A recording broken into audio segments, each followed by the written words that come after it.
میرے حضور کی تو کوئی بہن نہیں تھی، در یتیم ہے، لیکن جب حضرت حلیمہ سعدیہ کے ہاں حضور گئے تو وہاں حضور کی ایک رضائی بہن کا تذکرہ ملتا ہے جو حضور کو لوریاں دیتی تھی، نام شیمہ تھا۔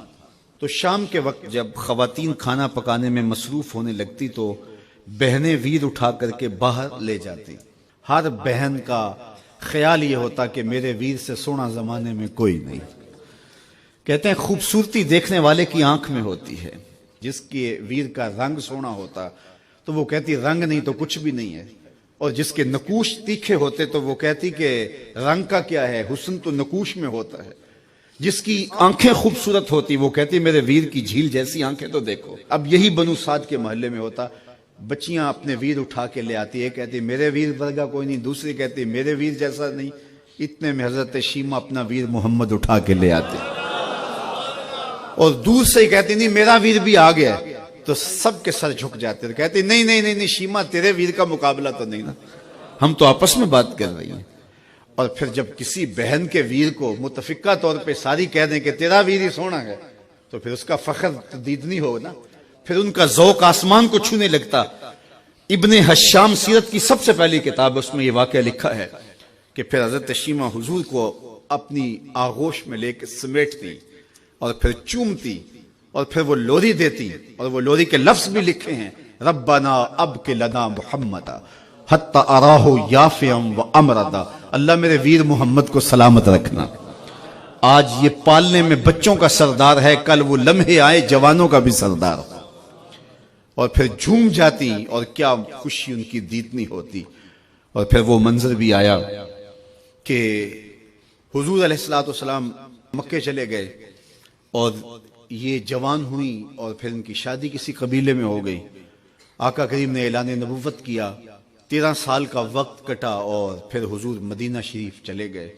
جب غزوات کا سلسلہ شروع ہوا تو جس قبیلے میں شیمہ کا نکاح ہوا تھا اس قبیلے میں مسلمانوں کے ساتھ ٹکراؤ ہوا تو اللہ نے مسلمانوں کو فتح عطا کر دی۔ تو اس قبیلے کے لوگ قیدی ہو کے حضور علیہ السلام کے غلاموں کے ہاتھوں گرفتار ہیں۔ تو یہ اپنے قیدیوں کو چھڑانے کے لیے قبیلے کے سردار ایک ایک گھر سے فدیے کے لیے رقم جمع کر رہے ہیں۔ چلتے چلتے شیمہ کے گھر بھی پہنچے جو کہ ایک عمر کا حصہ گزار چکی تھی، اور جا کے کہا کہ اتنا حصہ آپ کا بھی آتا ہے۔ کہا کس لیے؟ کہا وہ جو لڑائی ہوئی ہے اتنے ہمارے بندے گرفتار ہو گئے ہیں تو ان کو چھڑانا ہے۔ تو چلتے چلتے باتوں میں کسی کے لبوں پہ حضور کا نام آ گیا تو شیمہ نے کہا اچھا انہوں نے تمہارے لوگ پکڑے؟ کہا ہاں۔ تو کہا پھر تم رقم اکٹھی نہ کرو، مجھے ساتھ لے چلو۔ انہوں نے کہا تجھے ساتھ لے چلیں؟ کہا تم نہیں جانتی وہ میرا ویر لگتا ہے، وہ میرا بھائی لگتا ہے۔ قوم کے سرداروں کے ساتھ حضرت شیمہ حضور کے نوری خیموں کی جانب جا رہی ہیں اور صحابہ ننگی تلواروں سے پہرا دے رہے۔ یہ مکی دور تو تھا نہیں، یہ مدنی دور تھا۔ اور شیمہ قوم کے سرداروں کے لے کے جب آگے بڑھنے لگی نا تو صحابہ نے تلواریں سونت دی، رک جا اے دیہاتی عورت، جانتے نہیں آگے کوچہ رسول ہے، آگے بغیر اذن کے جبریل بھی نہیں جا سکتے، تم کون ہو؟ تو شیمہ نے جو لفظ کہے وہ لفظ نہیں ہے۔ اس نے کہا خلو سبیلی وَعَلَمُوا أَنَا أُخْتُ نَبِيِّكُمْ، میری راہیں چھوڑ دو، تم جانتے نہیں میں تمہارے نبی کی باجی لگتی ہوں۔ تلواریں جھک گئیں، آنکھوں پر پلکوں کی چلمنے آ گئے، راستہ چھوڑ دیا۔ حضور کے خیمہ نوری میں داخل ہوئی تو حضور نے دیکھا، پہچان لیا، اٹھ کے کھڑے ہو گئے۔